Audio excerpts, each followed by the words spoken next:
விழுந்த வேகத்துல 2 பேருக்கும் 2 உருளைக்கிழங்கும் வெளியே வந்திருக்கும். பூவாக்கு வழி இல்லையேன்னு பாபா படம் பார்த்துன்னு உட்காந்துருந்தேன். திடீர்னு ஒரு போன் தலைவரே வேலை ஒண்ணு இருக்கு வரீங்களான்னு கேட்டாரு. அதுக்கு என்னங்க தாராளமா வரலான்னு. வரதுக்கு முன்னாடி பாடியில ஃபேர் பாக்ஸ் எல்லாம் கரெக்டான இடத்துல தான் இருக்கா, வேலைக்கு வந்தா மூவ்மெண்ட் எல்லாம் கரெக்டா இருக்குமான்னு பாத்துன்னு வாங்கன்னாரு. யோ ஆட வேண்டியது மட்டும் தான் ஆடுது, மத்த இதெல்லாம் கரெக்டா தான் இருக்குதுன்னு சொல்லிட்டு வேலைக்கு கிளம்பிட்டோம். நேரா பெயிண்ட் கடைக்கு போயிட்டு ஐயா பட்டி பாக்குற 2 தகடு கொடுங்கன்னு கேட்டேன். எடுத்து கொடுத்தாரு. அது என் பாடியை விட மோசமா ஆடுது ஐயா, நல்லா ஸ்ட்ராங்கா என் பக்கத்துல நிக்கிற ஒரு பாடி மாதிரி கொடுங்கயான்னு. அப்புறம் எடுத்து கொடுத்தாரு. எடுத்துன்னு நேரா வண்டியை விட்டோம். நேரா பில்டிங் போயிட்டு காஸ்டியூமை சேஞ்ச் பண்ணிக்கின்னு செவத்துக்கு முறவாசல் பண்ணிட்டு பட்டியை கலக்கிட்டு 2 பக்கெட்டை கீழே போட்டு பலகையை போட்டு மேலே ஏறிட்டோம். ஐயா ஏறும்போதே சொன்னாரு, தலைவரே உனக்கு நேரம் சரியில்லை, போகும்போது என்னையும் கூட்டின்னு போயிடாத, நீ கீழே பாரு நான் மேல பாக்குறேன்னாரு. பார்த்தா 2 பேரும் ஒன்னா மேல பாக்கலான்னு. நீ சொன்னா கேட்க மாட்டா, சரி ஏறுனாரு. ஏறின வேகத்தால் தொப்பக்கிட்டின்னு ஊந்தோம் பெட்டிக்கின்னு. ஊந்த வேகத்துக்கு சிரிக்கத்தான் அழுவுத்தான்னு தெரியல. சரின்னு ஏஞ்சி மூவ்மெண்ட் பண்ணி பார்த்தேன்.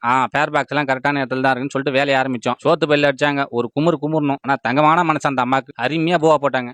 அடுத்து என்ன அதே கதை தான். பழைய குருடி கதவை திரடின்னு பட்டியை கலக்குது, பட்டி பார்க்கறது, மறுபடியும் செவத்துக்கு முறவாசல் பண்றது, இதே ரொட்டீனா திரும்பி போயினே இருந்தது. கரெக்டா ஒரு 3 மணிக்கு அம்மா பாதாம் பால் எடுத்துன்னு வந்து கொடுத்தாங்க. காலைல பால் ஊத்திருப்போம் 2 பேருக்கும். நல்ல வேலை பால் இல்லாம பாதாம் பாலோட மிஸ் ஆயிடுச்சு. எப்பவும் போல வேலையை முடிச்சுட்டு வண்டி முறுக்கின்னு வீட்டுக்கு நேரா போயிட்டோம்.